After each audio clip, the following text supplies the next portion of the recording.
That night, under the icy crystal chandeliers of the Newport Harbor Hall, my mother leaned into my father's ear and whispered 2 words. His hand slammed into my chest in front of 212 guests. I hit the marble, lipstick smearing red, and then I laughed. It was not pain, it was my watch, which had just sent something they never saw coming. Their own history of sins. My name is Aubrey Vale. Tonight was my 28th birthday party, and it was being held in the place my parents' ambition built, the Newport Harbor Hall. The entire event, from the orchestra to the free-flowing champagne, was sponsored by my mother's immaculate Blue Gull Foundation, a monument to their civic generosity. The salt from the harbor cut through the perfume and privilege filling the grand ballroom. 212 people were here, not just friends, they were assets. Mayor Dawson was working the room, his handshake firm, his eyes already on the next election. Port Authority executives clustered near the raw bar, their quiet conversation holding more weight than any public decree. Yacht owners, finance managers, the heads of trusts and endowments. This was the ecosystem my family curated. This was the machine. My mother, Margot Vale, was the city's icon of philanthropy. She was at the podium, bathed in a soft, forgiving light, delivering a speech about family, legacy, and the duty of the fortunate to protect the harbor's future. Every word was polished, every pause perfectly timed for emotional effect. She was magnetic. My father, Graham Vale, stood beside her. He was the city's infrastructure, the titan of Mariner Gateworks, the man who owned the docks, the cold storage, the logistics. He was the silent, solid force that made the city's commerce move. He looked at her with a practiced adoration that I once mistook for love. They finished their speech. The applause was a tidal wave. They called me to the stage, their princess of the port, as the local society pages laughably called me. I walked up, the train of my dress whispering over the polished floor. I kissed my mother's cheek. It was like kissing marble. I turned to my father. And then it happened. Margot's smile, the one meant for the cameras, tightened by a millimeter. She leaned in, not to me, but past me, to my father's ear. Her perfume, a sharp, expensive blend of jasmine and something metallic, filled my nose. Her lips brushed his earlobe. I saw her throat move as she formed 2 words. That's enough. It was not a suggestion. It was a command, a leash check. Graham's reaction was not a decision. It was a conditioned reflex, honed by 30 years of her subtle, ironclad discipline. His body tensed, his shame, his frustration at being corrected in public, needed an immediate outlet. His hand, heavy and broad, slammed into my chest. It was not a paternal nudge, it was a shove. The force sent me backward, my heels catching on the rug. The champagne flute in my hand flew, a crystal arc scattering golden liquid before it shattered on the floor. In the cavernous hall, the sound was as sharp as a gunshot. Then came the flashbulbs, a frantic, blinding series of pops as the press captured the fall of the heiress. I hit the floor. The impact was brutal, my hip bone and shoulder taking the brunt of it against the hard, cold stone. For a moment, all air left my lungs. The silence that fell was immediate and absolute. 212 people stopped breathing. The orchestra's bows froze mid-stroke. The clinking of ice in glasses, the murmur of conversation, all of it evaporated. There was only the ringing in my ears and the sting of the marble against my cheek. I lay there. I did not move. I timed my stillness. 1 second, the faint, metallic scent of the spilled champagne.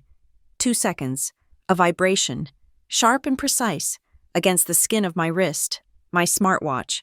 The impact sensor had registered a G-force spike consistent with a violent fall. 3 seconds. The Seabreeze protocol was active. 4 seconds. I could see my father's face. It was a mask of confusion. Then slow dawning horror. He had not meant to do it so hard. Not here. 5 seconds. I saw my mother's eyes. Not concern, not anger, just cold. Rapid calculation. 6 seconds. The silence had stretched until it was brittle, unbearable. I let out my breath, and then I laughed. It started low, a raw chuckle from the floor. I pushed myself up onto one elbow, my lipstick smeared across my chin. The laughter grew, echoing in the stunned hall. It was not the sound of hysteria. It was the sound of a starting gun. As I laughed, the entire lighting system of the Newport Harbor Hall changed. The grand custom-built LED chandeliers, the ones Margot had personally overseen the installation of, began to flicker. It was not a random power surge. It was a coded, high-frequency pulse, a silent instruction sent to my team in the AV booth they had infiltrated 2 days prior. On the massive 30-foot LED screen behind the stage, where a serene, looping video of the Newport coastline had been playing, the image dissolved. It was replaced by 2 words in a stark, utilitarian font: technical difficulties. A nervous murmur rippled through the crowd. The mayor looked annoyed. This was an embarrassment. But the main screen was a distraction. From 4 separate corners of the ballroom, bright, focused beams of light shot out, cutting through the dim, flickering ambiance. My team, disguised as waiters and event staff, had placed them. 4 high-powered, networked pocket projectors, hidden inside the opulent floral centerpieces, now cast their light onto the vast, cream-colored walls, turning the architecture itself into a panoramic display.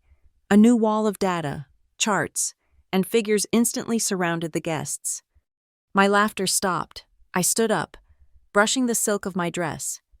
2 of my father's private security guards, bulky men in tight tuxedos, were finally reacting, moving toward me, their hands reaching for their belts. They took 3 steps and stopped, confused. The string quartet's music had not just faded, it had been cut mid-note. The hall's entire audio system was dead. The master of ceremonies, the mayor's own press secretary, was at the podium, frantically tapping the dead microphone, his face turning red. There was a new sound.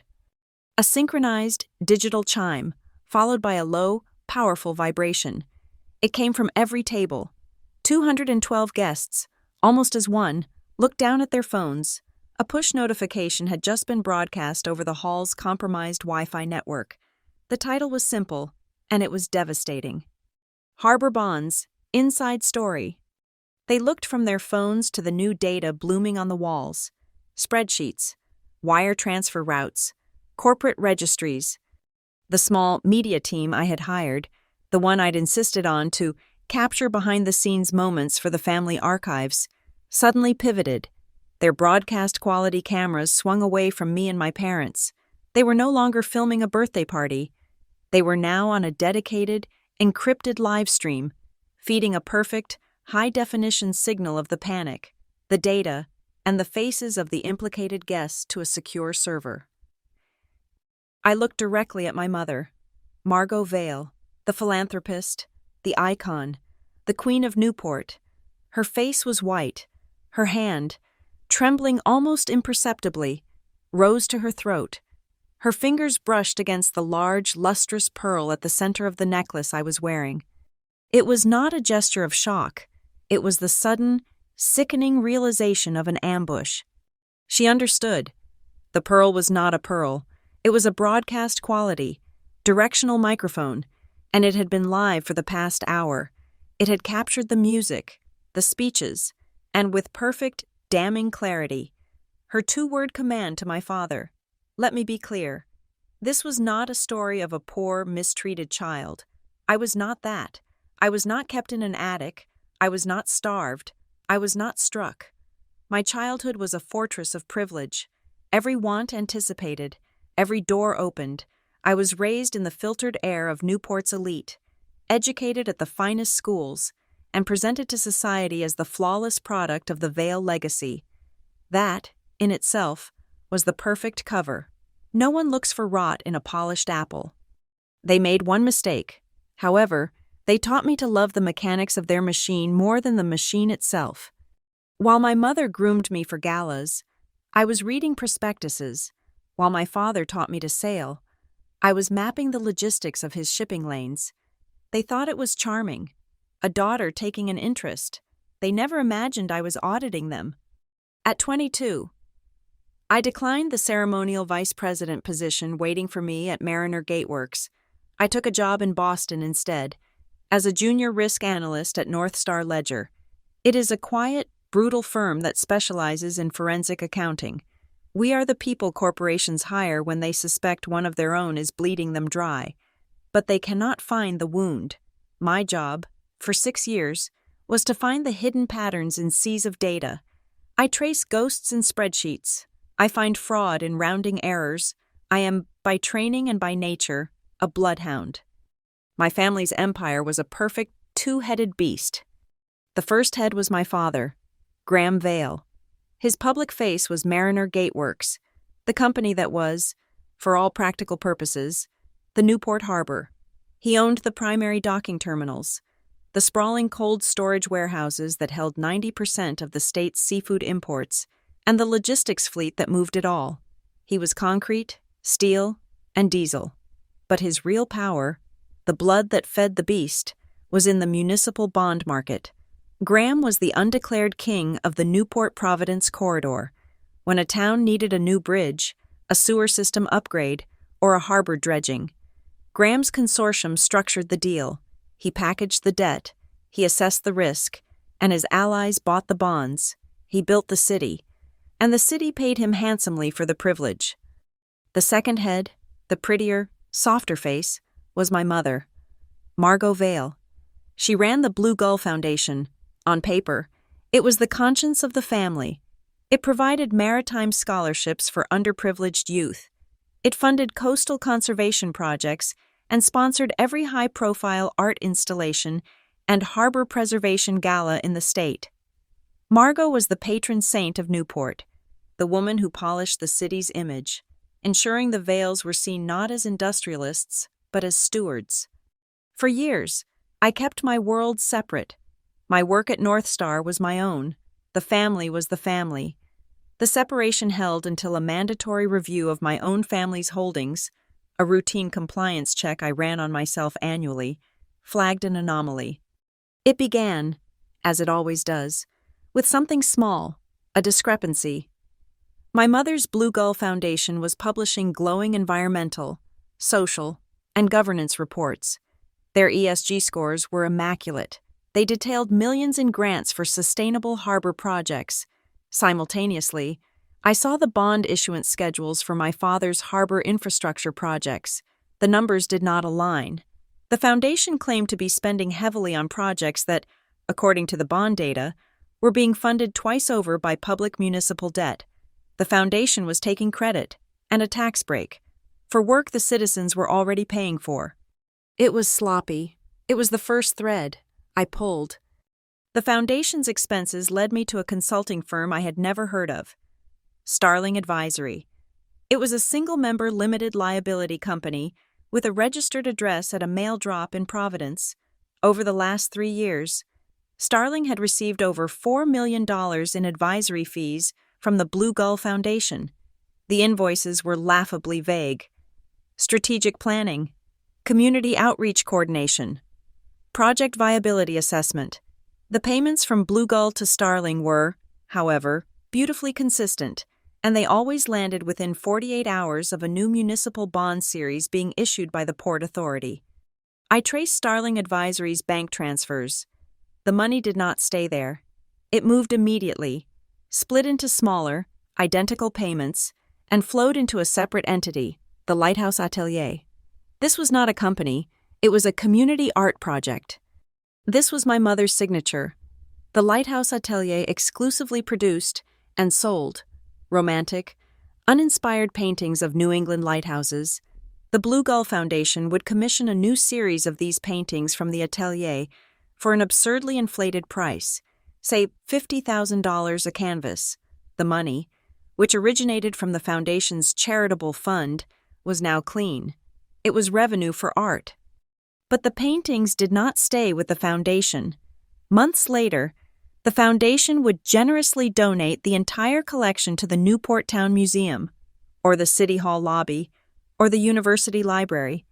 In doing so, the foundation received another massive tax write-off for a charitable donation. valued at the same inflated price it had just paid. It was a perfect, self-rinsing cycle.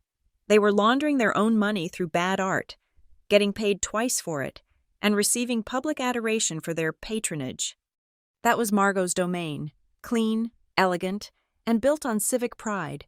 Graham's side was dirtier. I needed to know where the municipal bond money was going. Who was authorizing these redundant projects that Blue Gull was taking credit for? I cross-referenced the Port Authority's board of directors with public financial disclosures. 3 of the 5 board members, the ones who consistently voted to approve Graham's bond issues and rate hikes, had something new in their retirement portfolios. It was not cash. It was preferred stock in a private company called Harbor Data Rail. Harbor Data. Rail did not exist. It had no employees, no assets, no website. It was a name on a Delaware incorporation certificate, filed 6 years ago. Its sole purpose was to be a vessel. It was the thank you gift, a quiet, untraceable transfer of wealth from my family to the public officials who rubber-stamped their deals. This was the bribe. I had the financial loop. Public money was diverted, laundered through art, and used to bribe the officials who released more public money. But it felt incomplete. This was white collar.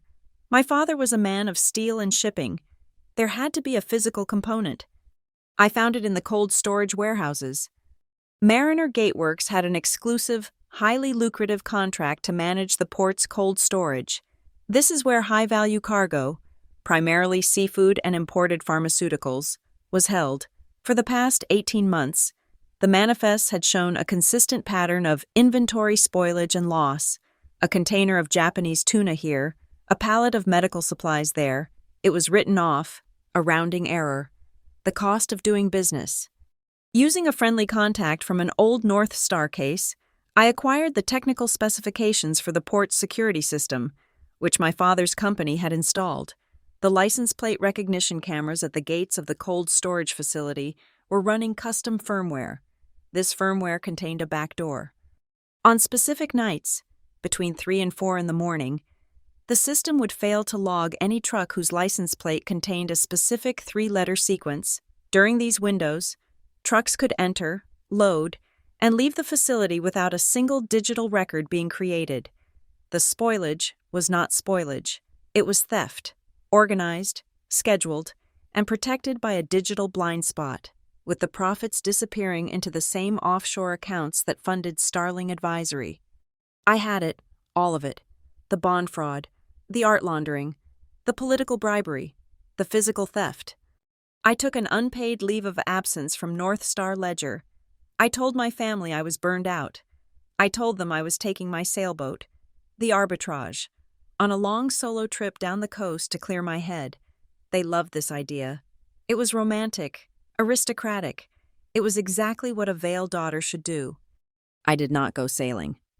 I rented a small, corrugated metal warehouse at a rundown boatyard in Jamestown, across the bay. It smelled of fiberglass resin and dead fish. Inside, I had a 20-foot shipping container delivered. It was not for storage. It was a Faraday cage. I built a data clean room, shielded from all outside signals, powered by dedicated generators, and running on a closed-loop network. For 3 months, I lived in that container. I slept on a cot. I ate cold food. And I worked. I recruited my team. People I trusted from my North Star days, each a specialist. We divided the investigation into 3 vectors. Vector 1, the bonds, tracing the flow of municipal debt. Vector 2, the art, following the cash through the lighthouse paintings. Vector 3, the port data, correlating the camera blackouts with the inventory losses. The case file grew. It was airtight. It was damning.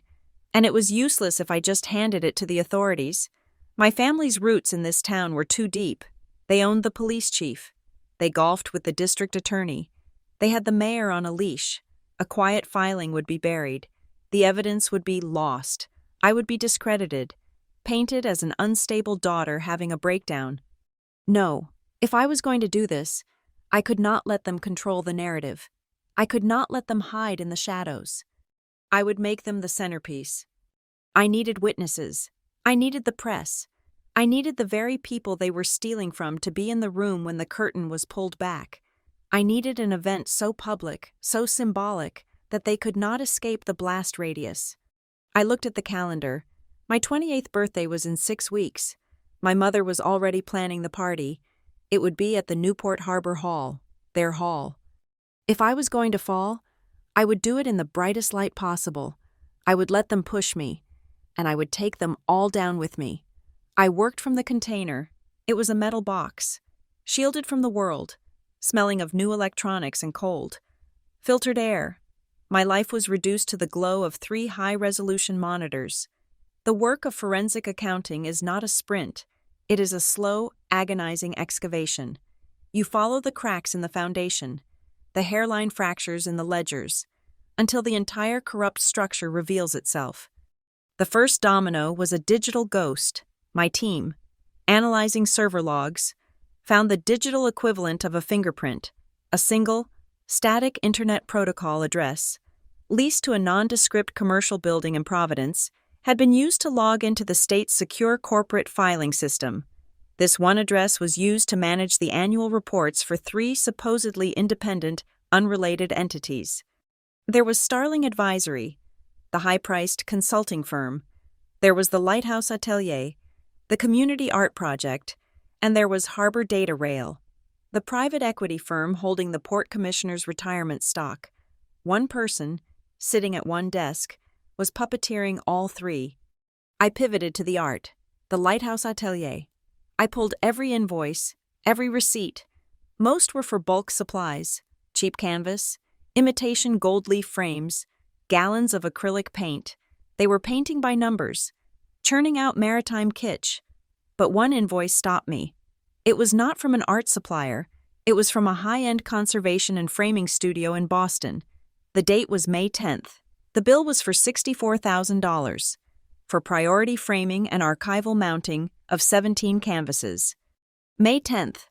I toggled to my other screen, the one holding the municipal bond registry. On May 10th, the Newport Port Authority, citing urgent infrastructure needs identified by Mariner Gateworks, had issued the Harbor Bond Series B-17. The framing invoice was not an expense, it was a payout.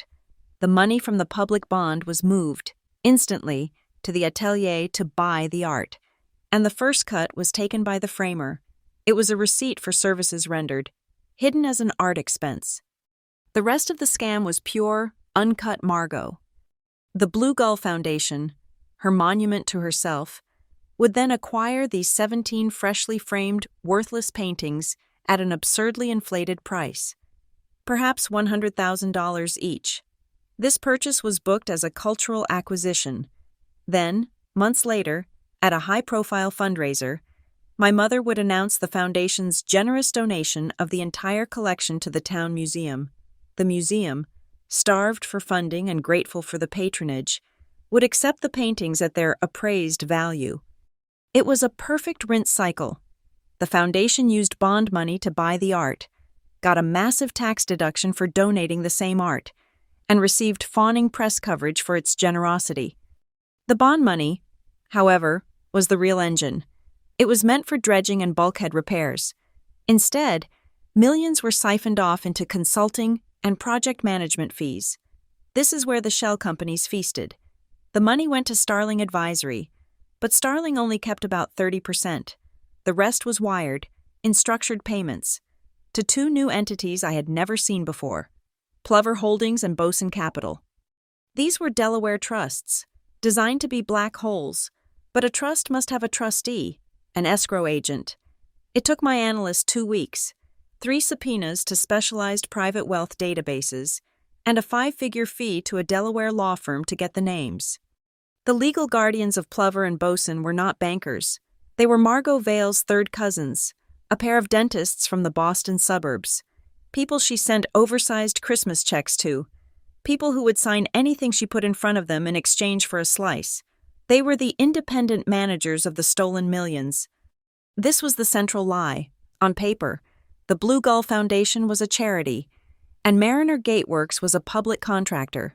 In reality, the the consulting fees paid by the foundation to the shell companies, and the bond money paid to the same shell companies, all flowed into one account. That account was then used to purchase the operating rights for the Mariner Gateworks container terminals. They were using public money, laundered through fake art and charitable write-offs, to buy the very assets they were being paid to manage. My father's side of the operation was less elegant. It was brute force. I dug into his master contract with the city, the 300-page agreement for port operations.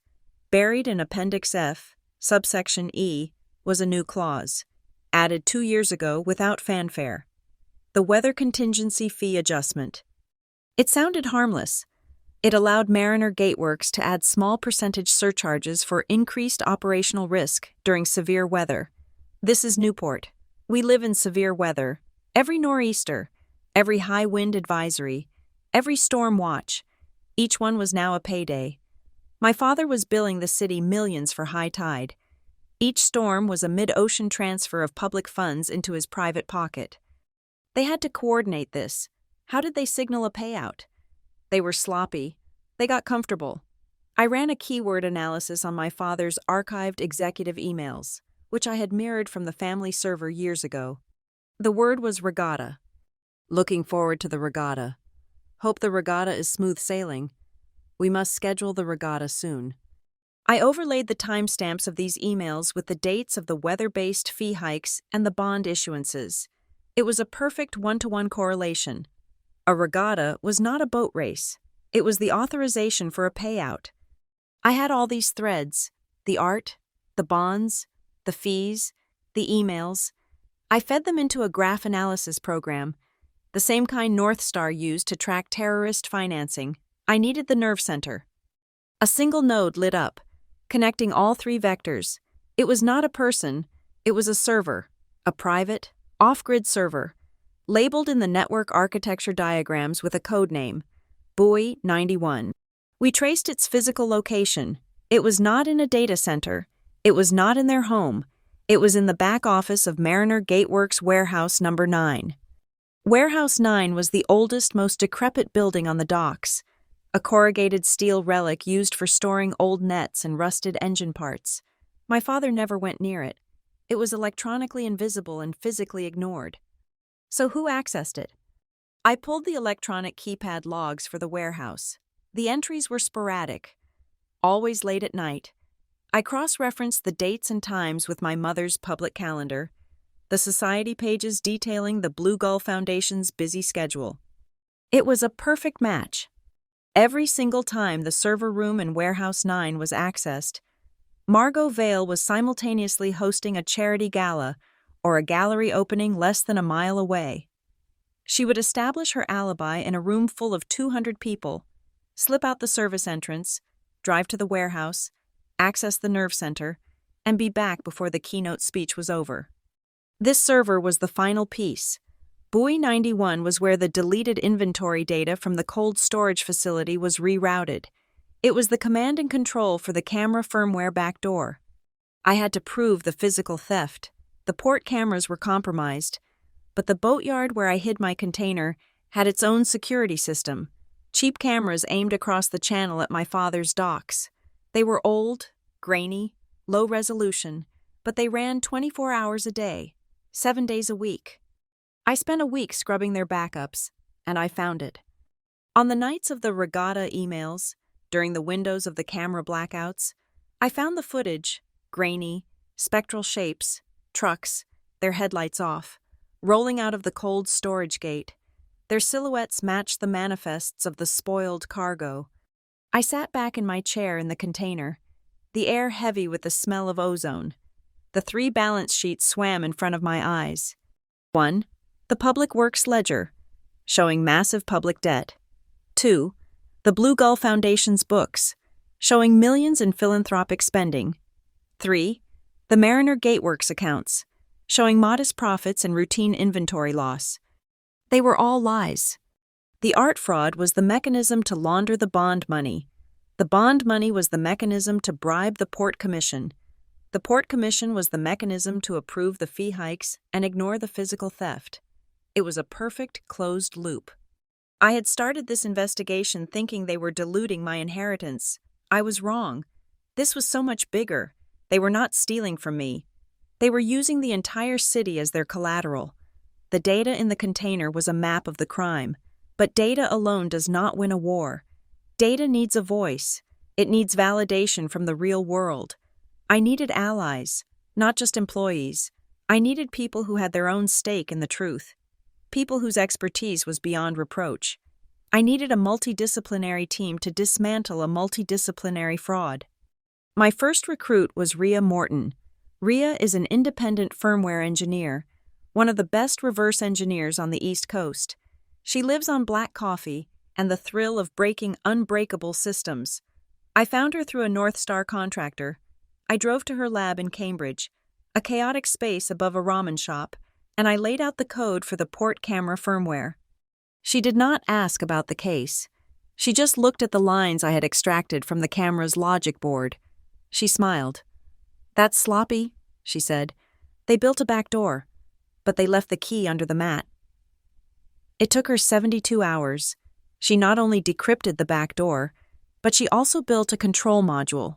She could, on command, show us exactly what the cameras were not seeing. She could toggle between the live feed and the deleted feed. She was my technical ghost. My second ally was not a technical expert. He was the harbor. Captain Doyle. He owned the rundown boatyard where I had hidden my container. He was a third-generation Newport native, a man with salt in his blood, who had watched my father's conglomerate slowly strangle every small operator on the waterfront. He hated what Mariner Gateworks had become. I did not show him the data. I just asked him about the cold storage warehouse. He spat on the ground. "That place," he said. "Dead of night. Trucks roll out. No lights. Happens for years." I asked him if he kept records. Doyle was old school. He did not trust computers. He kept a captain's log, a physical, leather-bound book for every boat that used his docks, every fuel-up, every repair. He also kept a personal journal. He recorded the weather, the tides, and anything unusual he saw in his harbor. He went into his office, a shack built from driftwood and old boat parts, and returned with 5 thick, coffee-stained ledgers. 5 years, he said.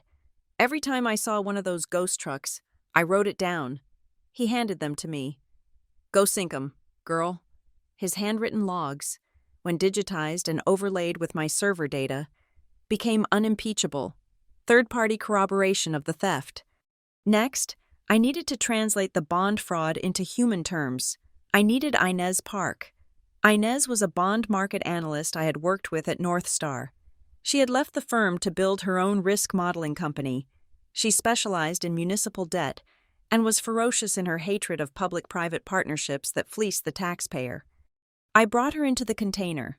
She did not speak for 2 hours as she reviewed the bond issuances, the Starling advisory invoices, and the weather contingency fee clause. Finally, she looked up from her screen. Her face was pale. "Aubrey," she said, "they're not just stealing, they've collateralized the city's future, the risk they've loaded onto these bonds.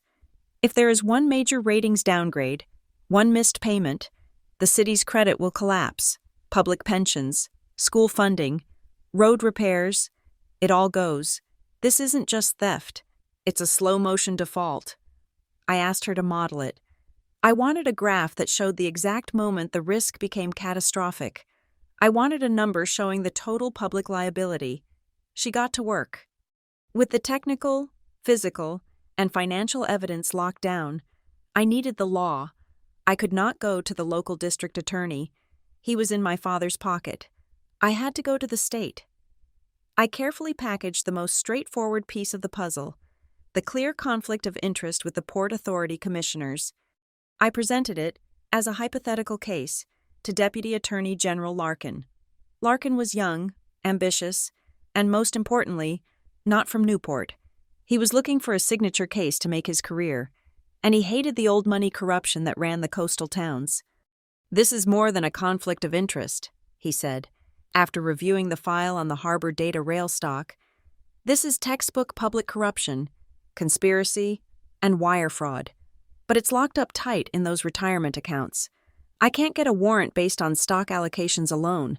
I need a public event. I need one of them to crack, or I need an admission. I need probable cause that I can take to a judge that isn't on their payroll. If I can get you that admission, I asked. Liv, in a room full of witnesses, will you move? Larkin looked at me. You get me that, Ms. Vale, and I will be in that room, and I will bring the warrants. The final vector was the art, the lighthouse paintings. This was my mother's world. It was soft, subjective, and hard to prosecute. I needed to prove the paintings were fraudulent in their valuation.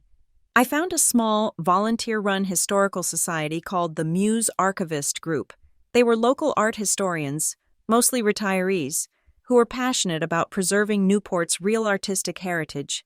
They had publicly questioned the Blue Gull Foundation's discoveries before, writing polite letters to the editor wondering why the foundation was spending so much on derivative modern art instead of preserving authentic 19th-century maritime painters. I met their leader, a retired art history professor. I showed her the invoice from the Lighthouse Atelier. She was skeptical, until I showed her the matching wire transfer from Starling Advisory. This is not patronage, she said, her voice shaking with quiet rage. This is a mockery! They knew exactly who to call. We hired a forensic art authentication team from New York. They posed as insurance adjusters for the town museum, under the guise of updating the city's policy. They took microscopic paint samples, X-rayed the canvases, and analyzed the paper and the wood from the frames. The report came back a week later. The historic paintings were, at most, 7 years old. The paint was modern acrylic. The canvas was bleached with modern chemicals. The frames were artificially aged. They were worthless fakes, and we now had the chemical proof. My team was assembled. We were siloed. Rhea did not know Inez.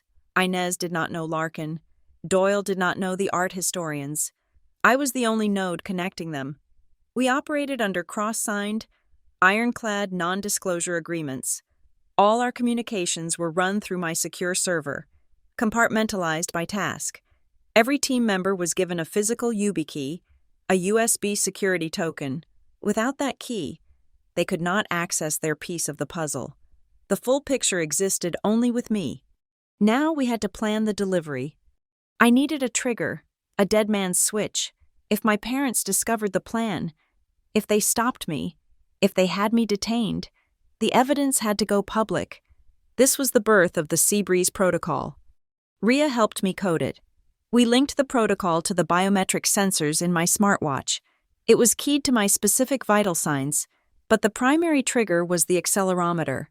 If the watch detected a high G-force impact, a fall, a violent shove, followed by a 6-second period of specific stillness, it would assume I was incapacitated. The protocol would launch. It would send the complete, encrypted evidence package to Larkin, to the media contacts, and to every server Inez and Rhea had prepared. The fall was the trigger. I needed to capture their admissions. Specifically, my mother's.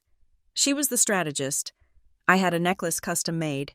The centerpiece, a large, iridescent South Sea pearl, was a hollowed-out housing for a military-grade directional microphone. It was paired to a recorder hidden in the heel of my shoe. It would capture everything said within 3 feet of my chest. I needed to control the room. Rhea and her team, posing as the third-party audio-visual contractors for the gala, had been in the Harbor Hall for a week. Upgrading the system, they had mapped every wire. They had installed our own processors upstream of the main controls. We would not need to fight for control of the AV system. We already had it. The technical difficulties message was a pre-programmed script. The mini projectors were built directly into the custom, oversized floral centerpieces that my mother had approved, their lenses hidden among the orchids and hydrangeas. We prepped the media. I gave the East Cliff Ledger, the only independent paper in town, and Harbor Light Radio, an investigative podcast, a locked time-release data dump. They did not have the key. They were just told to be ready for the biggest story in the state's history, set to break on the night of my birthday, at approximately 8:15 in the evening. Finally, I needed the motive. I needed the push. A fall could be an accident. It had to be an attack. I needed my father to shove me. I spent a week analyzing years of family videos, arguments, and conversations I had secretly recorded. Graham was a proud man, but he was terrified of my mother. She controlled him not with threats, but with two precise psychological levers: discipline and public shame. She had words she used to correct him, to put him in his place. The most common, the one that always made his face flush and his fists clench, was a simple phrase: maintain discipline, or, her favorite shorthand, that's enough. It was not a request. It was an echo of his overbearing father, a psychological trigger she had identified and weaponized for decades. If she said that to him, in public, implying he was losing control, he would lash out at the nearest, safest target. That target would be me. The plan was set. I met with Ria and Inez one last time on the boat. "When do we go?" Ria asked, her fingers drumming on her keyboard. "When you see me fall," I said.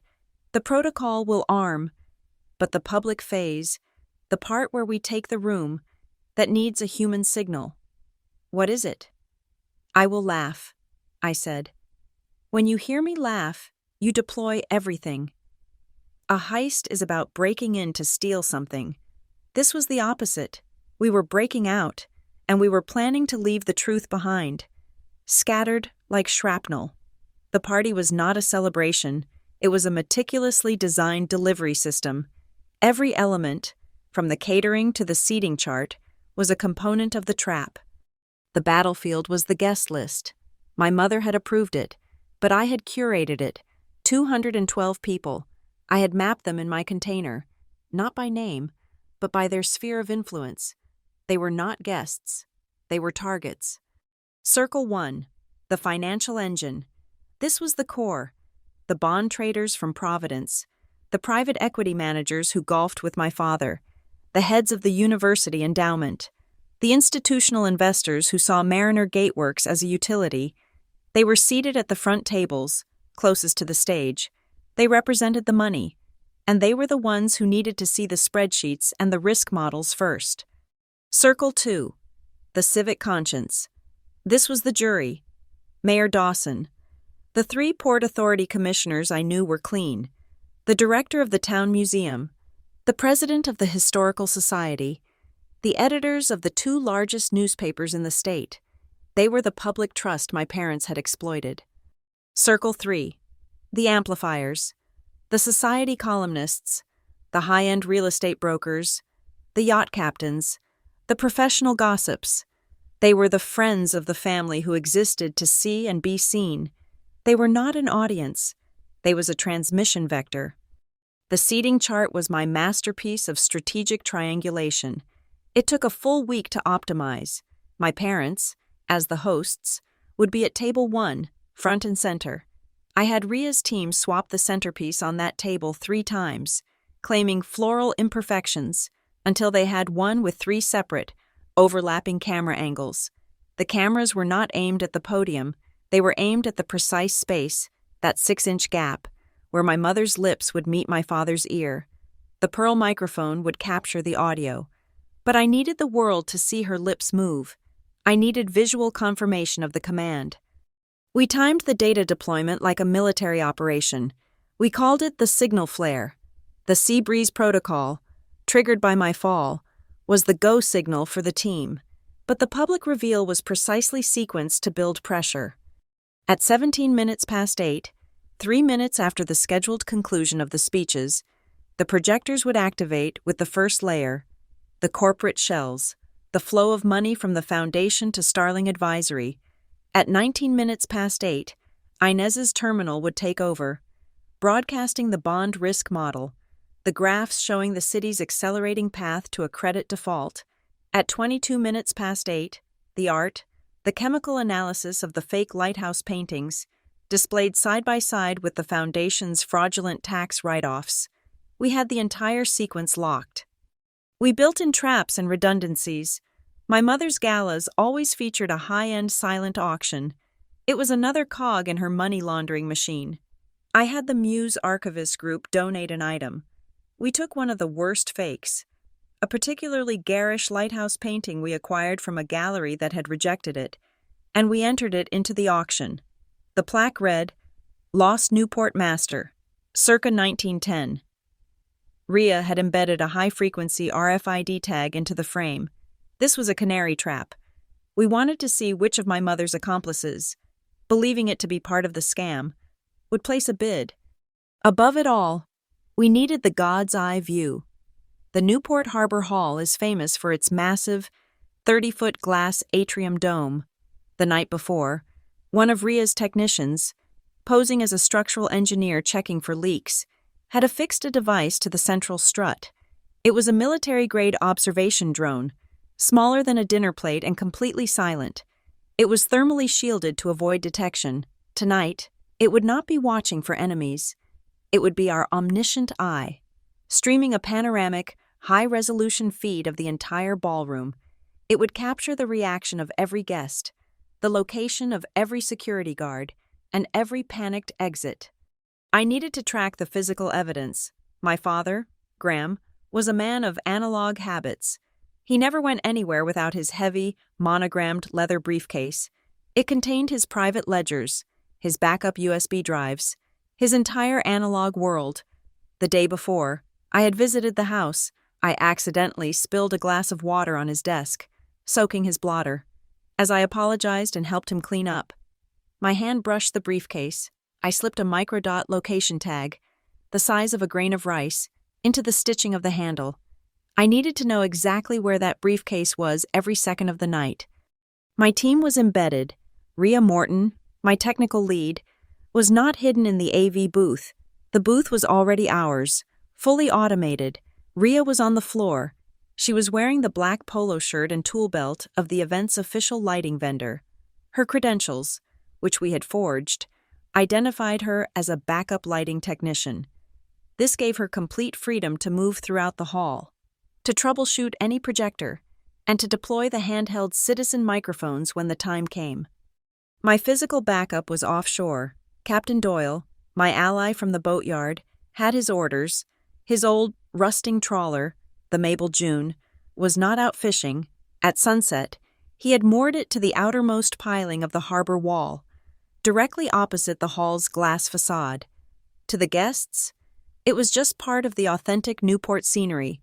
But inside its cabin, a hardened, waterproof Pelican case contained a redundant, satellite-linked server. It was a complete mirror of my entire evidence package. If my parents' security managed to cut the power or jam the signal within the hall, the Mabel June would automatically broadcast the entire data dump to the press, the Attorney General, and every financial regulator on our list. Inez Park, my bond analyst, was not in the container. She was a guest. She was at table 8, looking every bit the high finance professional, her laptop bag tucked under her chair. Inside that bag was the terminal that held the money trail presentation. She was waiting for the signal flare, her thumb resting on the key that would make her risk model the only thing on every screen. Deputy A.G. Larkin, the law, was also present. He was not a guest. He was an observer.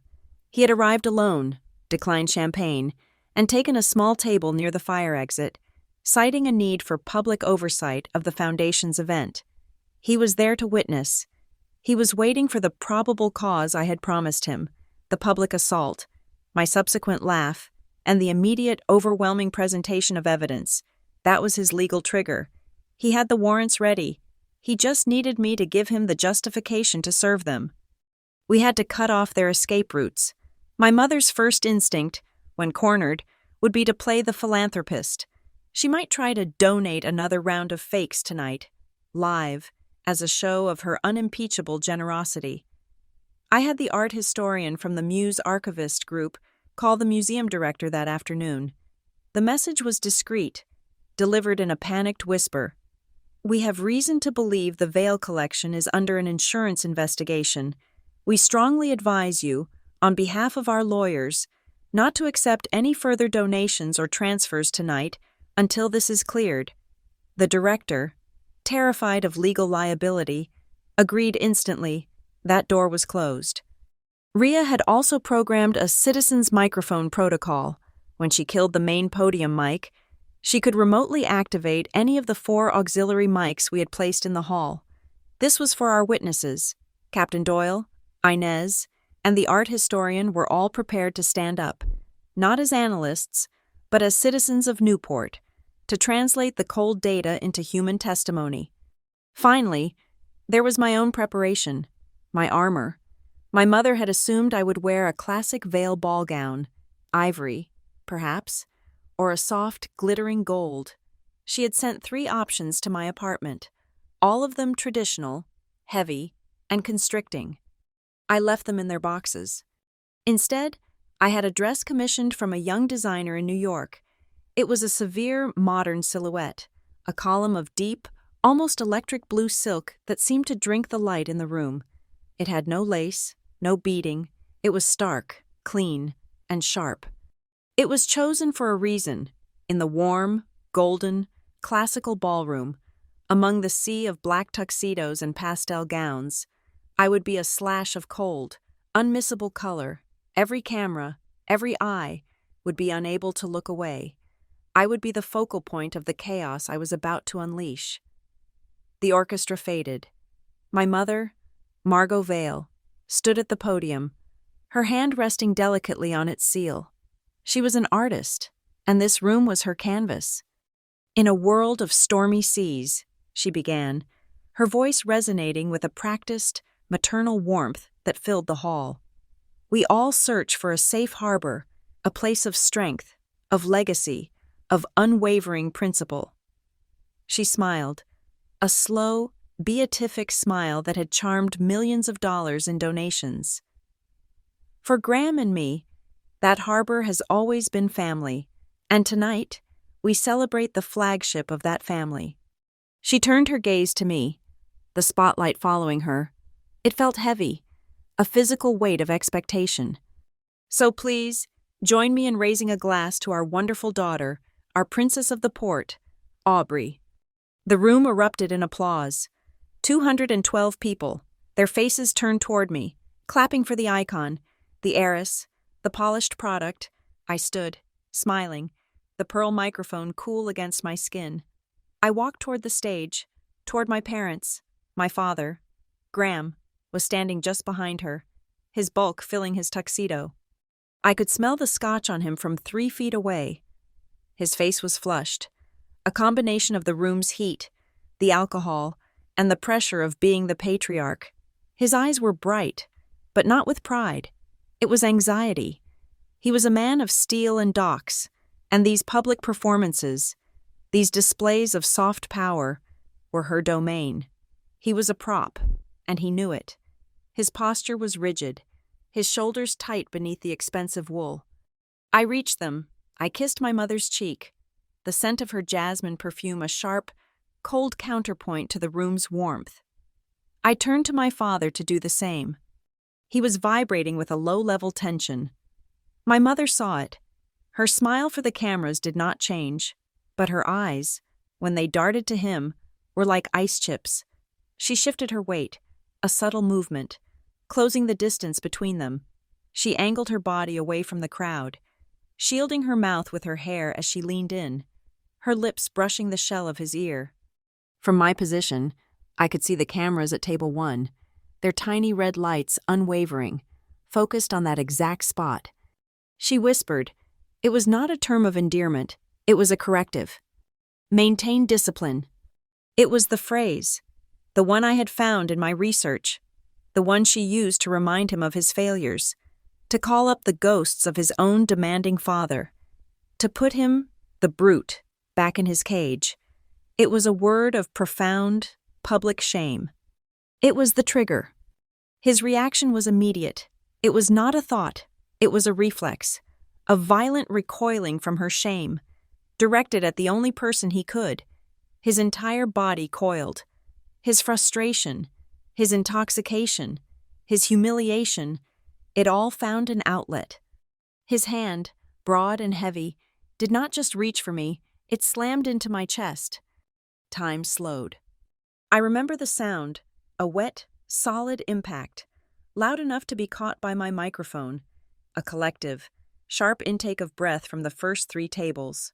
My father's face, a mask of pure, reflexive rage, already collapsing into a shocked, idiotic confusion. I remember the flashbulbs, a sudden, blinding strobe effect.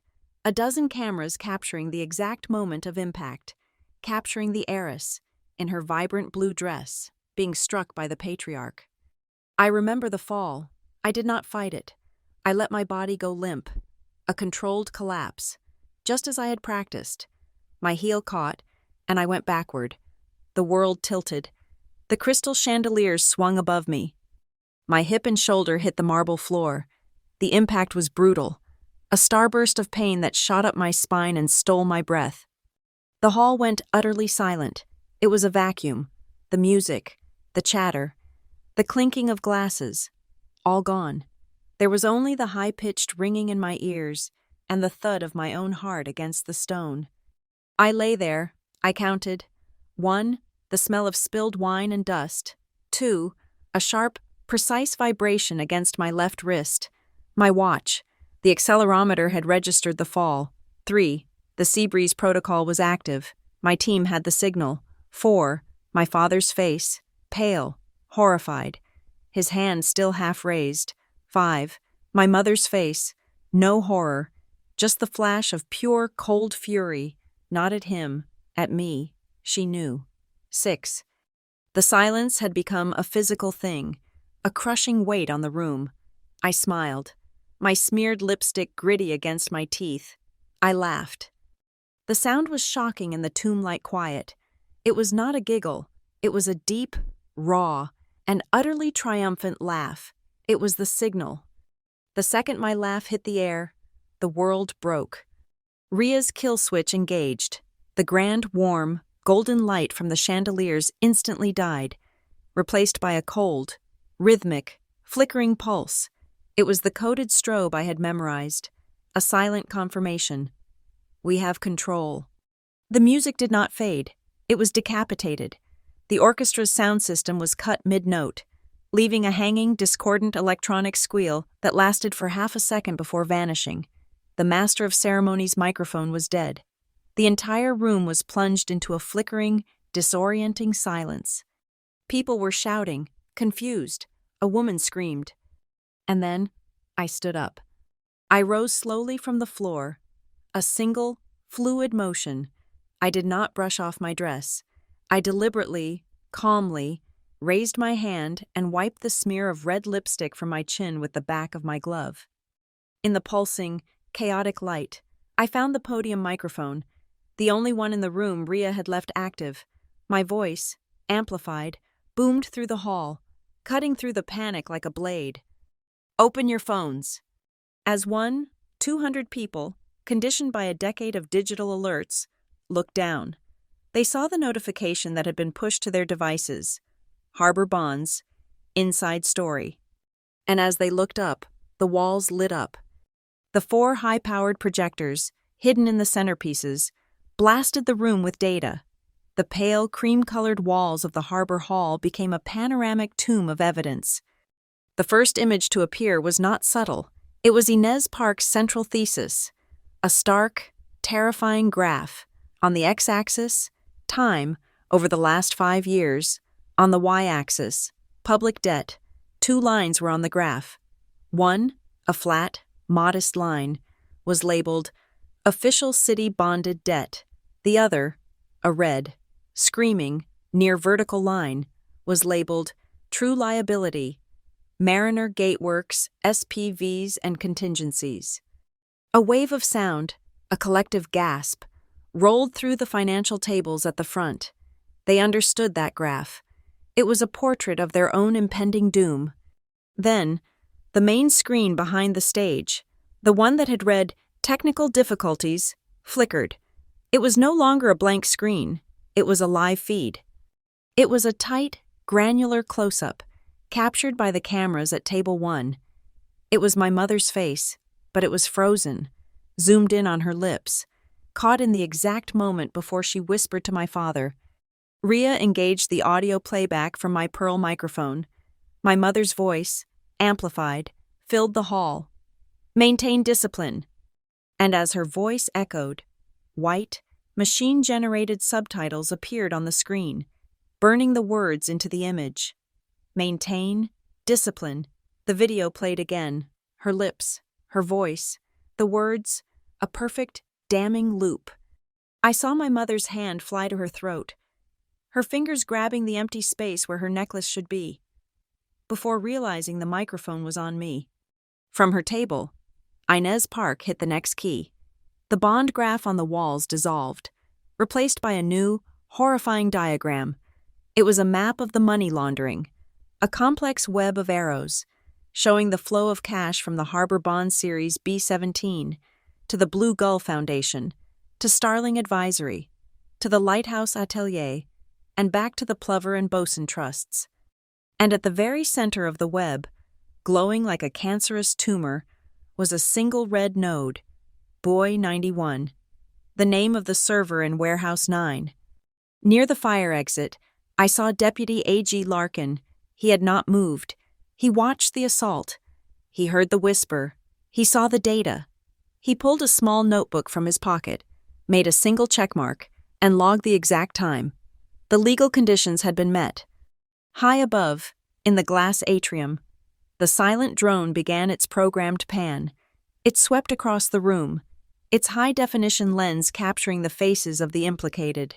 It saw Mayor Dawson, his face the color of ash, staring at the bond graph. It saw the 3 Port Authority commissioners, the ones with harbor data rail stock, looking frantically at each other, their denial already crumbling. It captured the bond traders, their phones now lit up, frantically texting their offices to sell. The drone feed appeared as a picture-in-picture on the main screen, a gallery of guilt, broadcast for the entire room to see. The trap was set.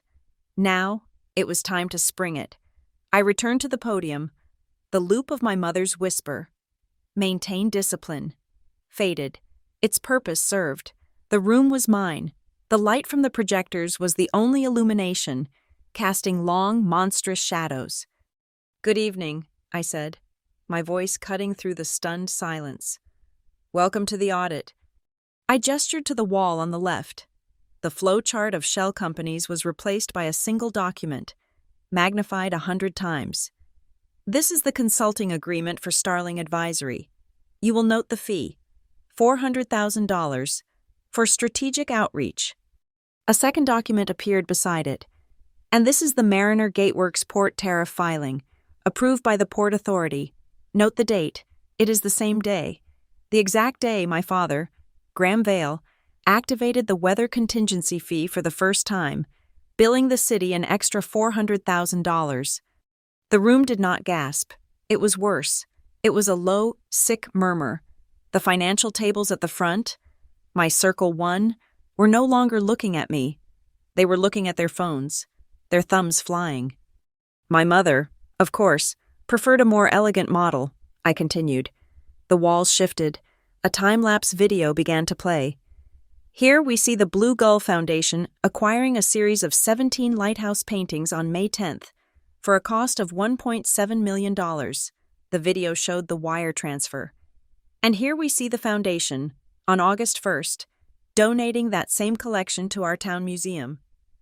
A new document appeared, the tax filing, claiming a charitable deduction for $1.7 million.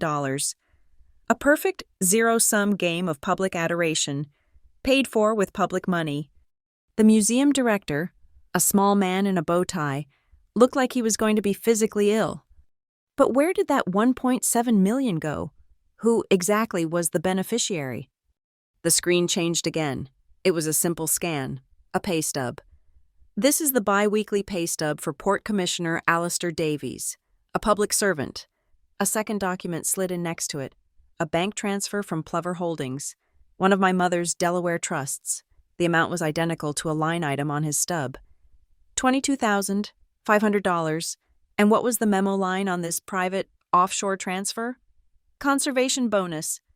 I let the irony hang in the air. My mother's foundation, a conservation group, paying a bonus to the public official who votes on her husband's port contracts. She is, as I said, A planner. The walls were now filled with her words. An email from Margot's personal account to the trustee of Starling Advisory. I read it aloud. We need a strong new image campaign over the next quarter.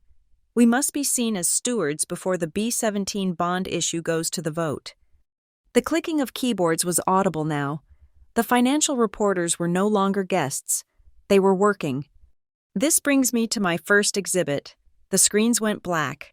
The room was plunged into near total darkness, save for the red exit signs. Then, audio. My mother's voice, but not the warm, philanthropic voice from the podium. This was cold, hard. The ratio is unacceptable. 30% for Starling, 10 for Bosun. The rest must clear through the atelier by Friday. I don't care about the quality. I care about the velocity. Move it.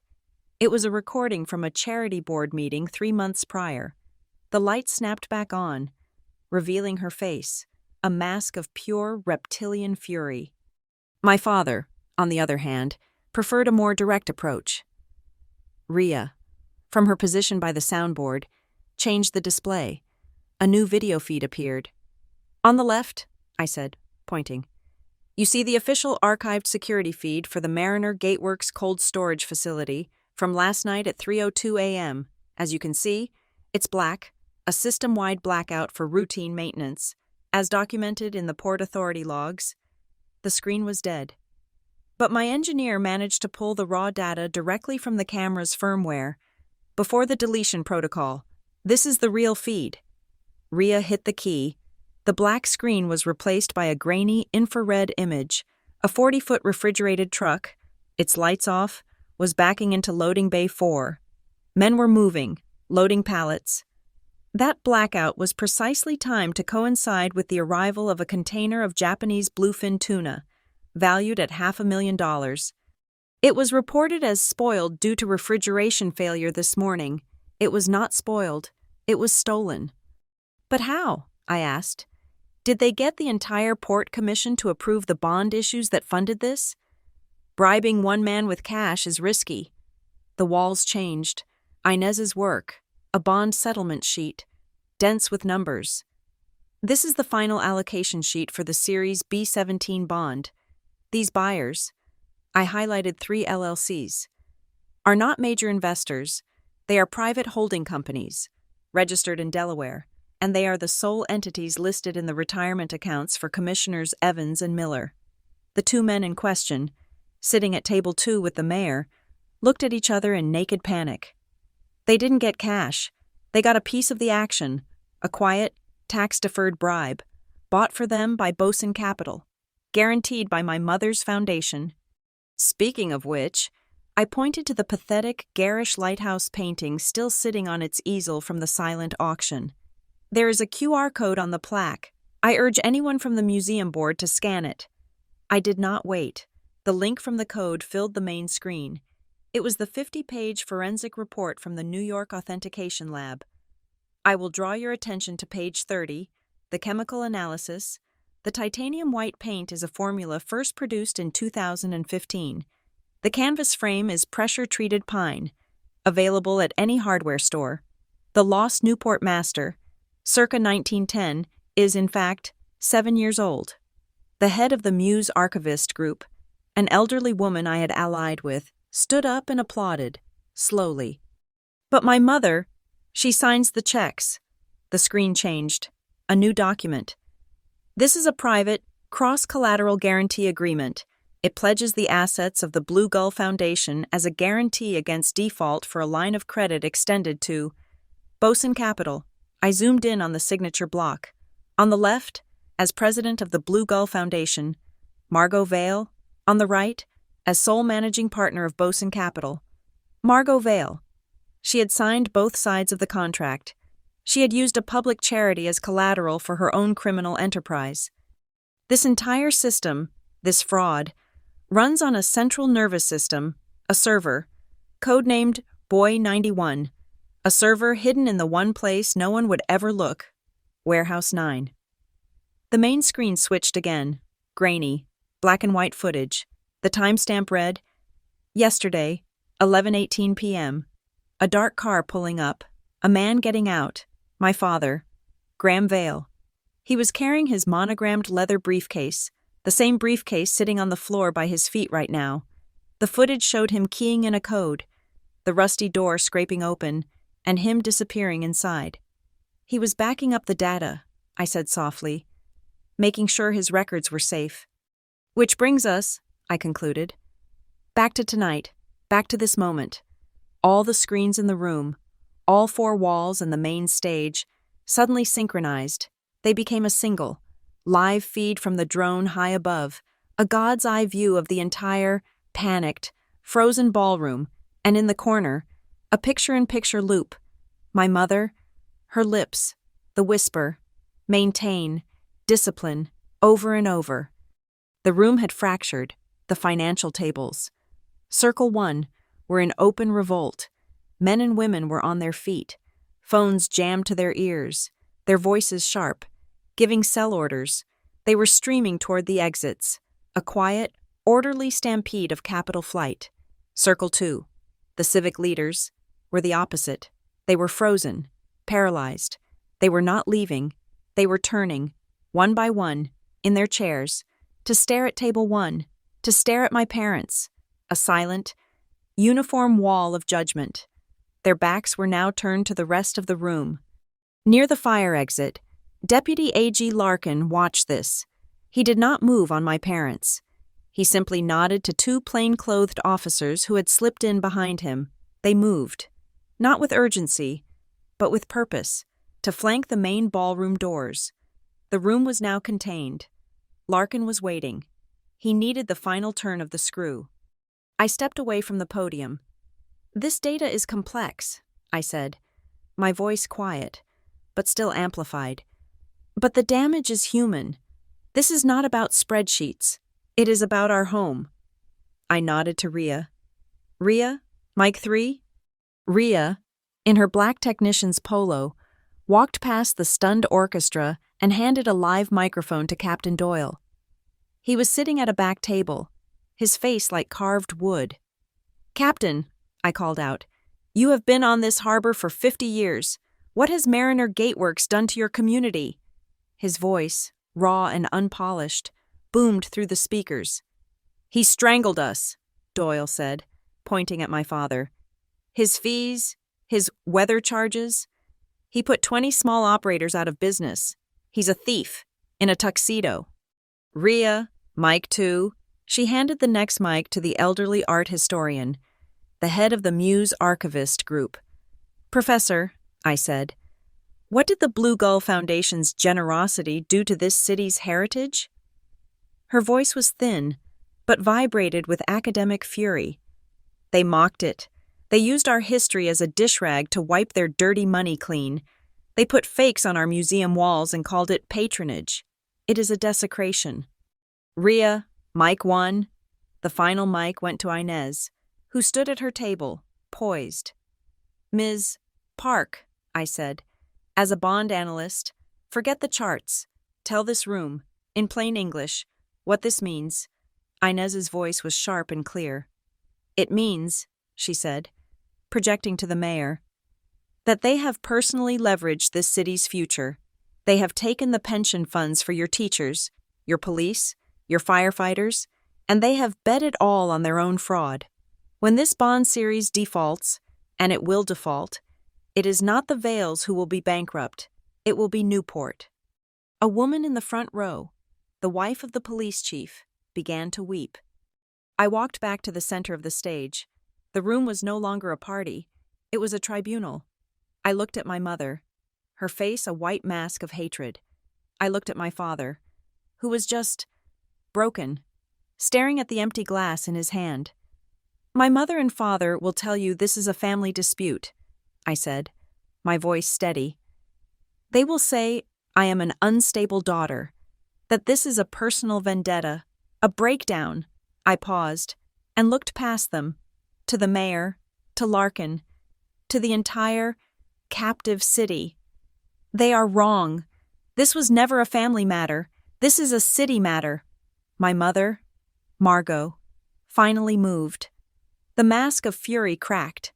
replaced by the familiar, practiced mask of civic concern. She raised her hands, palms out, as if to calm a frightened animal. She grabbed the microphone from the podium. This is a terrible misunderstanding," she stammered, her voice thick with manufactured emotion. "Aubrey, my daughter, she is clearly unwell. This is a private, painful family matter." She turned to the audience, to her jury, her eyes glistening with unshed tears. "But in light of this terrible, public breakdown, and to show that our family's commitment to Newport is unwavering, I am pledging, right now, an immediate $5 million emergency donation to the Coast Guard Rescue Fund." A smattering of confused applause broke out. It was her signature move. Buy goodwill. Change the narrative. A $5 million smokescreen. But the man beside her, the man she had controlled for 30 years, had finally broken. My father, Graham, turned on her. His face was a dark, mottled red. The public shame of her whisper, "Maintain discipline," had been a deeper wound than any data I had revealed. "No," he growled, his voice a low rumble. "No more. I did what you said. I always did what you said." "Graham, stop," she hissed, her eyes wide with panic. "You're drunk. You're embarrassing yourself." "I've been drunk for 20 years. Margot!" he shouted, snatching the microphone from her, his knuckles white. "You wanted the money, you wanted the power, and you told me where to sign. I signed. It was all you." "He's right," I said, my voice cutting in, calm and cold. The screens on the wall changed. The data was gone. It was replaced by a new video. It was from our home, the library. 2 years ago, I had installed the cameras myself. It was my mother and father. Margot was holding a press release, pacing in front of him. "No, Graham," the video Margot said, her voice sharp, condescending. "You don't say no comment. That sounds guilty. You say, 'We are in full cooperation with the Port Authority.' Say it." "We are in full cooperation," my father mumbled on screen, reading from the paper. "Again," she commanded, her voice like a whip. With feeling, "Our family has always prioritized the harbor's safety. Go." The clip was only 30 seconds long. It was brutal. It was Margot coaching her husband, her puppet, on how to lie to the press about a fuel spill. The room watched. The last vestige of Graham's public power evaporated. He was not a titan. He was a script reader. "My mother handled the strategy," I said. "My father took the hits." A new image filled the screen. It was a handwritten note, scanned from her personal desk blotter, a to-do list for the B-17 bond issue. The note was simple, 2 lines, in her elegant, looping script. 1.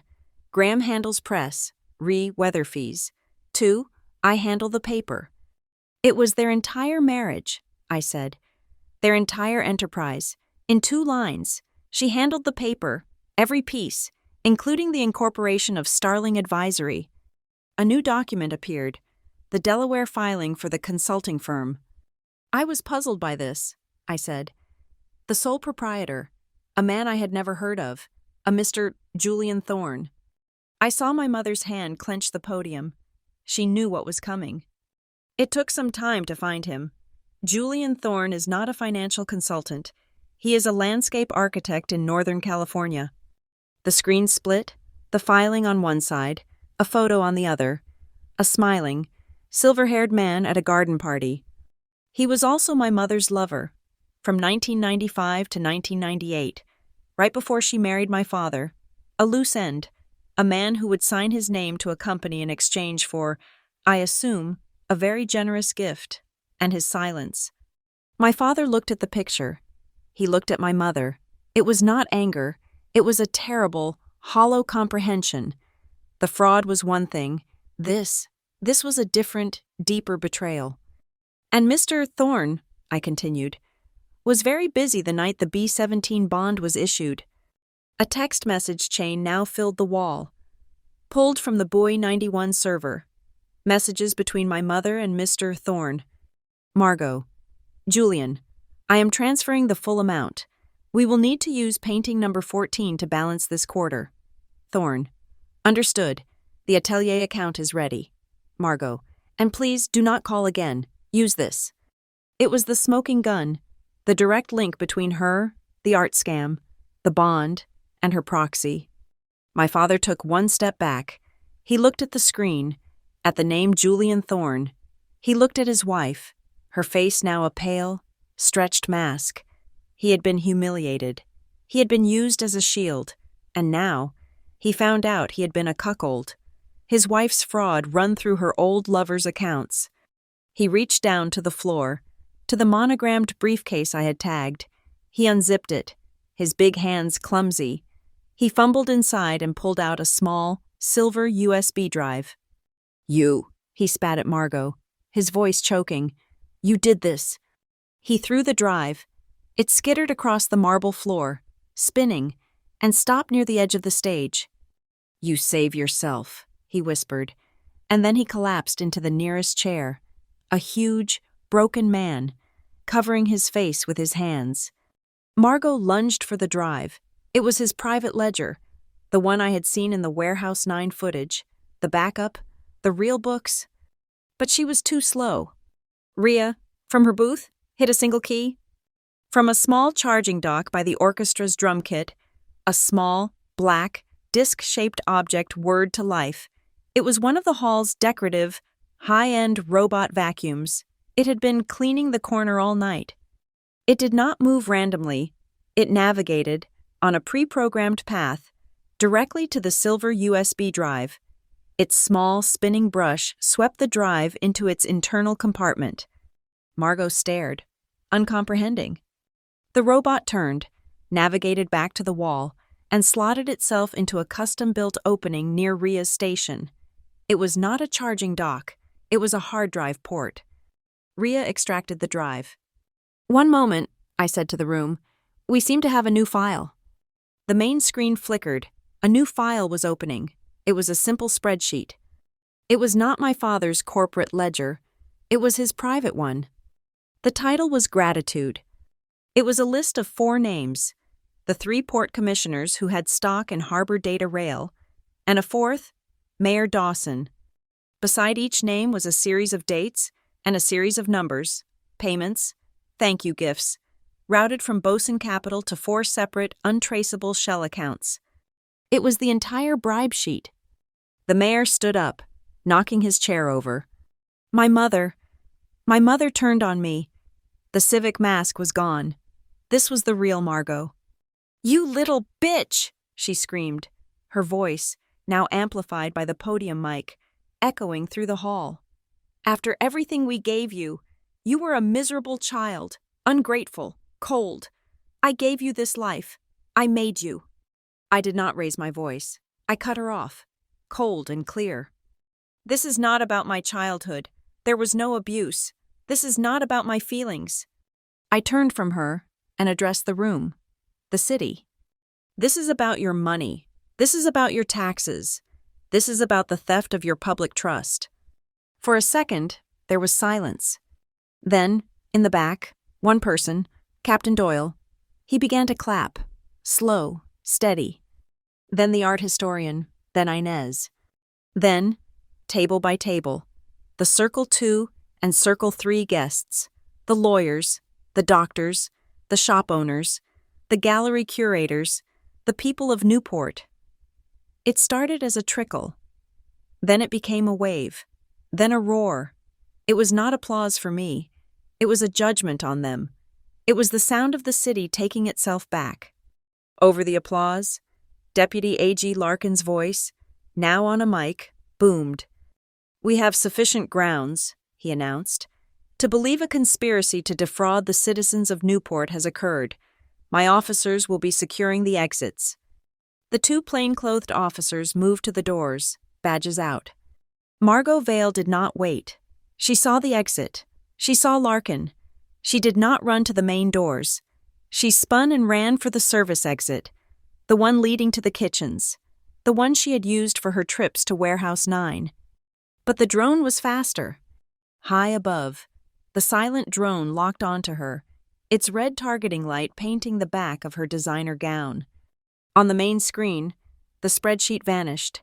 It was replaced by the drone's high-definition, top-down feed. The entire room watched, as if on a movie screen, as my mother, the philanthropist of the year, shoved a busboy out of the way and scrambled into the darkness of the service corridor. The drone feed followed her, unwavering, projecting her desperate, undignified flight for everyone to see. I walked off the stage. The applause died down. My father had not moved. He was still slumped in the chair, his face in his hands, a man hollowed out. He was, for the first time in his life, not resisting. He was just done. I leaned down, my mouth close to his ear, just as my mother had done. I whispered, "Last chance to tell the truth." I stood beside my father's collapsed form.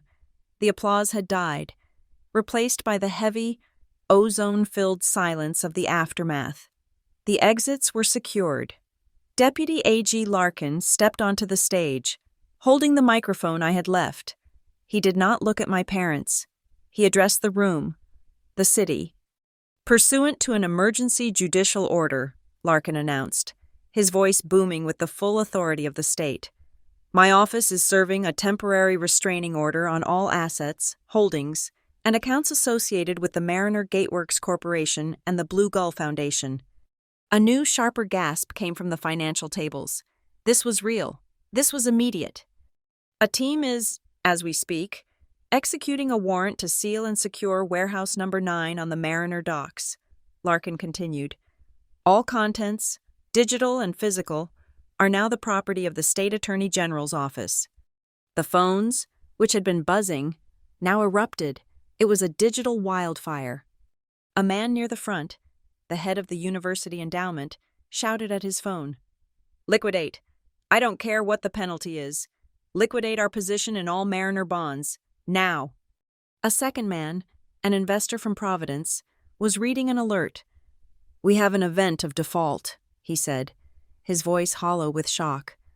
"The bondholders are issuing a call. The guarantee. The Blue Gull guarantee is void." On the main screen, Rhea, ever vigilant, posted a new item.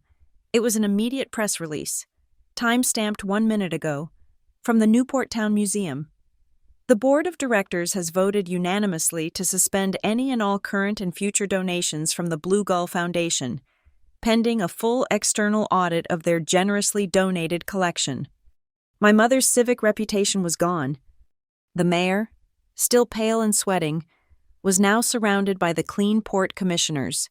One of them, a woman named Diaz, was speaking. "Mr. Mayor," she said, loud enough for Larkin to hear, "the Port Council is invoking its emergency charter. We are convening an immediate, open session, right here, right now, and this live stream," she pointed to one of my team's cameras, "will remain active." And a new voice. It was Inez. She was still at her table, her laptop now connected to the main feed. The screens on the wall changed, replacing the bribe sheet. "And this is what you are facing," Inez said. The new model was titled Civil Damage Projection. "The rating agencies are already drafting the downgrade," Inez announced, as if giving a lecture. "Our model shows that by morning, the city's credit outlook will be dropped 3 tiers. This fraud, this weather fee and bond scheme, it has created a civil liability of approximately $112 million. That is the cost to the taxpayers to make the port whole." The room fell silent. $112 million. It was an unthinkable, devastating number. Then my father, Graham Vale, stood up. He walked, slowly, like a man climbing a mountain, to the stage. He took the microphone from Larkin, who, surprisingly, let him. He did not look at the crowd. He looked at Captain Doyle, the man who had called him a thief.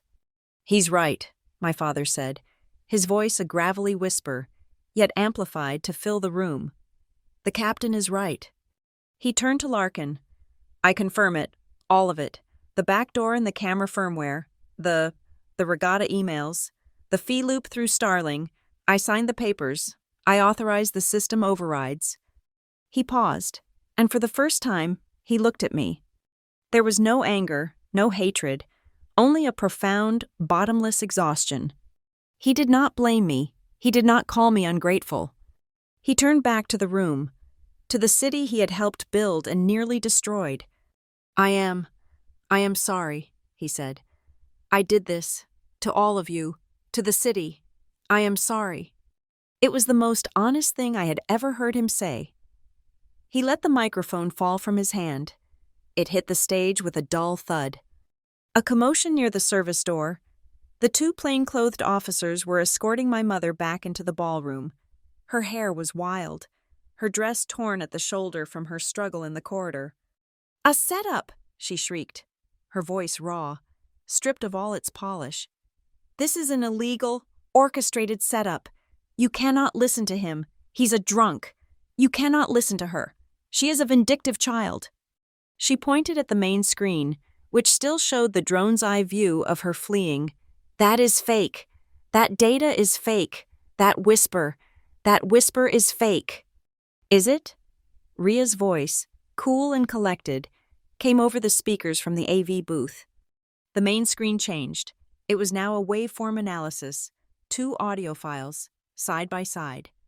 "On the left," Ria's voice explained, "is the audio isolated from the Pearl microphone, my mother's whisper. Maintain discipline. On the right is a benchmark voice print taken from her public address at the podium just 10 minutes earlier." The program ran. Lines matched, harmonics overlaid. A simple, brutal text appeared on the screen. Voice print match, 99.3%. My mother stopped screaming. She just stared at the number, 99.3%. Ria had not just recorded her, she had convicted her, biometrically. Larkin stepped forward. He now looked directly at my mother. "Margot Vale," he said, "in light of your attempt to flee this hall and your potential to destroy evidence, a judge has just signed an expedited, no-knock warrant. My team is executing a search of your home, right now." As he spoke, every phone in the room buzzed again. A new notification. This time, it was not from my system. It was from the East Cliff Ledger. The headline, "The Harbor Cash Flow, How the Vales Used Public Bonds and Fake Art to Build a Private Empire." Ria put the newspaper's front page on the main screen. It was Inez's bond map, the same one we had displayed. The story was live. The data was public. The live stream chat, which my team projected onto a side wall, was exploding. It was no longer just guests. It was the whole city, the whole state, watching. "Release the contracts, audit the mayor, seize Mariner Gateworks, protect the workers." That last comment, "protect the workers." I picked up the fallen microphone from the stage floor. The room, the city, was watching me. "Mr. Larkin?" I said, my voice steady. "My father is correct. He is guilty. My mother is correct. She is also guilty." I looked at the camera that was streaming to the world. "But tomorrow morning, when Mariner Gateworks is declared an insolvent, criminal enterprise, over 500 men and women, the mechanics, the dock workers, the logistics staff, will lose their jobs. They are the real victims of this. They are the ones who trusted my family." I held up a simple, bound document that I had been carrying all night. "This," I said, "is my complete evidence package, which I will be filing with the court at 9 a.m., but it also includes a detailed proposal, a plan for the state to place Mariner Gateworks into temporary receivership, to protect the employees and their pensions, and to transition the port to a fully public, fully transparent operating model." I looked out at the faces, the stunned guests, the angry citizens, the weeping families. This was never a party. This was an intervention, not for my family, for Newport. I set the microphone down. When I was a child, after a school recital, the audience would stand. It was polite, obligatory. Now, as I stood on the stage, the room rose to its feet. Captain Doyle, Inez, the art historian, the clean commissioners, the journalists, the lawyers, even the shell-shocked investors. They stood, not for me, not for my birthday.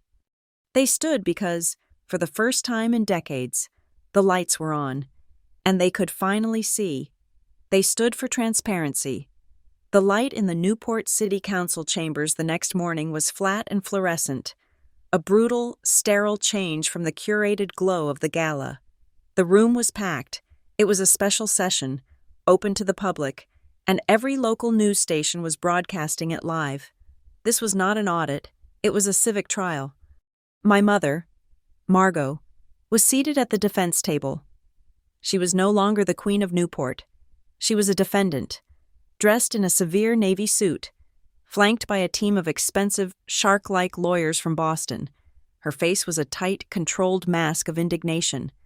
My father, Graham, sat on the other side of the room. He was still wearing his rumpled tuxedo from the night before. He looked like a man who had been excavated. He was not flanked by lawyers. He was flanked by Deputy A.G. Larkin. He was the state's witness. I was called to the lectern first. I did not address my parents. I addressed the council. What I presented last night was an overview, I stated, my voice echoing slightly in the chamber. I have now submitted the complete Harbor Light file to this council and to the Attorney General. It is divided into the three primary vectors of the fraud. Vector 1, the municipal bond manipulation. Vector 2, the art-based money laundering. Vector 3, the port data and cargo theft. I stepped aside, and Inez took my place. She was all business. Her risk models now retooled for restitution. The damage is not hypothetical, she explained, her voice sharp, but it is repairable. We have modeled a two-pronged approach. First, the immediate cancellation of the weather contingency fee clause, which our analysis shows was illegally invoked 90% of the time. Second, a state-led restructuring of the fraudulent bond series, B-17, to reimburse the taxpayers directly. Larkin spoke next. His voice was cold, procedural. While the criminal charges against Graham and Margot Vale are processed, he announced, the Attorney General's office has secured an emergency injunction. As of 9 a.m. this morning, Margot Vale's signatory authority over any and all public trusts, charitable foundations, and nonprofits in this state, including the Blue Gull Foundation, has been suspended indefinitely. A representative from the town museum, the same man who had looked so ill at the party, went next. He read a hurried statement. The museum board has confirmed the forensic analysis. The 17 paintings donated by the Blue Gull Foundation are indeed modern fakes with negligible value. We are returning the assets and cooperating fully with the AG's investigation into this gross violation of public trust. It was happening fast. The new council president, the woman named Diaz, who had seized control the night before, called a vote. The council moves to immediately terminate all city and port contracts with Starling Advisory, Bosun Capital, and Plover Holdings, and to open a new, fully transparent public bidding process for port management. The vote was a landslide, 6-1. The only dissenting vote was the mayor, who was clearly still clinging to the wreckage. Then they called my father. He walked to the table, his shoulders slumped. He did not say much. He just signed the document his new, state-appointed lawyer placed in front of him. It was his full confession, a detailed, 40-page testimony, confirming every data point I had presented. He affirmed that Margot had been the architect, that she had directed the creation of the shell companies, managed the art fraud, and handled the payoffs. He affirmed that he, in turn, had executed the portside operations, manipulating the tariffs and the camera back doors. His lawyer announced that Graham had already agreed to liquidate all personal assets as the first step toward restitution, in exchange for his full cooperation. This is when my mother's Boston lawyer, the Shark, finally stood up. He smiled, a thin, unpleasant expression. This is all a very compelling piece of fiction, he said, his voice dripping with condescension. A narrative woven by a troubled, vindictive daughter, supported by a coerced, alcoholic husband. The state's entire case rests on the word of Aubrey Vale. But what? He paused, retrieving a document from his briefcase. If Ms. Vale has confessed to being a liar? He placed a letter on the overhead projector. The entire room could see it. It was my handwriting. It was a letter addressed to my mother, dated 3 months ago. It was a confession. It detailed my struggles with burnout, my feelings of professional failure, and a damning line: "I feel like I'm making up data just to get your attention." The room went silent. Larkin's face hardened. My mother, for the first time, looked at me. She smiled. A small, cruel, victorious smile. I smiled back. "I was wondering when you would get to that," I said, my voice clear. My mother's smile faltered. I addressed the council. "That letter is, indeed, my handwriting. I wrote it 3 months ago. I left it, intentionally, in a folder on my home computer that I knew my mother secretly monitored. It was bait. I was waiting for her to use it." Her lawyer scoffed. "A fantastical claim. This is a confession." "Is it?" I asked. "Mr. Larkin, I ask that your forensics team examine the physical document, the paper it's printed on." Larkin nodded. An analyst, who had been sitting in the front row, took the letter. He examined it under a portable light. "It contains a specific, custom watermark in the paper pulp," I explained. "A mark I use on all my personal documents, but that's not the important part. The important part is that the document her lawyer has just submitted is a high-resolution photocopy." The analyst looked up. "He's right, sir. The paper stock is standard office supply. It matches the printer in the Vale home office." "My mother found my letter," I said, my voice rising. "She scanned it, and, at 6:05 this morning, she attempted to submit a falsified copy to the court as a true and original document in an attempt to frame me and derail a state investigation. It was the final, fatal move. She had overplayed her hand. This was not just fraud. This was active, blatant obstruction of justice. This was evidence tampering." Larkin, who had been waiting for this, pulled out his phone. "The court, having been apprised of this exact possibility, has already issued the warrant." He nodded to the uniformed officers at the door. "Margot Vale," he announced, his voice ringing with finality, "you are under arrest for willful obstruction of justice and the falsification of evidence." The officers moved in. My mother did not scream this time. She did not run. She simply deflated. The armor was gone. As they put her hands behind her back, she looked at me, her eyes empty, finally understanding that I had been 10 steps ahead of her for a year. The rest was a formality.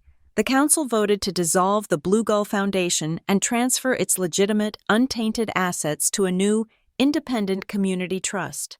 With Captain Doyle and the head of the Muse archivist group on the board, they immediately opened the books. I took the lectern for the last time. "This council has removed the cancer," I said. "Now you must heal the patient, the port workers, the citizens. They deserve more than just not corrupt. They deserve transparency." I laid out my final proposal, the Open Peer Initiative. "A public-facing data portal," I explained, "that tracks every container, every fee, every contract, every bid, in real time. We give the data back to the people." The council, desperate for a path forward, for a good headline, passed the Harbor Light Act by unanimous vote before the session even ended. It mandated my open peer program and, for good measure, standardized annual independent audits for all public-private partnerships. In the aftermath, the new council president offered me the interim chair of the Port Authority. They wanted the hero on the letterhead. I declined. My work was not in that office. 2 weeks later, I used the last of my personal trust fund, the small portion that was clean, that had come from my grandmother, not from the port, to open the Harbor Light Clinic. It is a small office, 2 rooms above a bakery, offering free financial and legal aid to the community. We help people read predatory loan agreements. We fight illegal housing fees. We teach people how to read the city's bond issues. Last night, I found myself walking back to the Newport Harbor Hall. It was late. The building was dark and empty. The grand doors locked. I just stood on the steps, looking in. I walked to the spot on the marble landing where I had fallen. In the moonlight, I could see it. A tiny hairline fracture in the stone, a spiderweb crack from where my champagne flute had shattered. I knelt and touched the cold, flawed marble, and I smiled. It was not the heat of revenge. It was the cool, quiet satisfaction of a balance sheet finally reconciled. The debt had been paid. The city had been returned. Thank you so much for listening to this story. Please, comment below and let us know where in the world you are listening from. We would love to connect and hear your thoughts. We invite you to subscribe to Lila Revenge Stories, like this video, and show your support by hitting that hype button so this story can be heard by more people.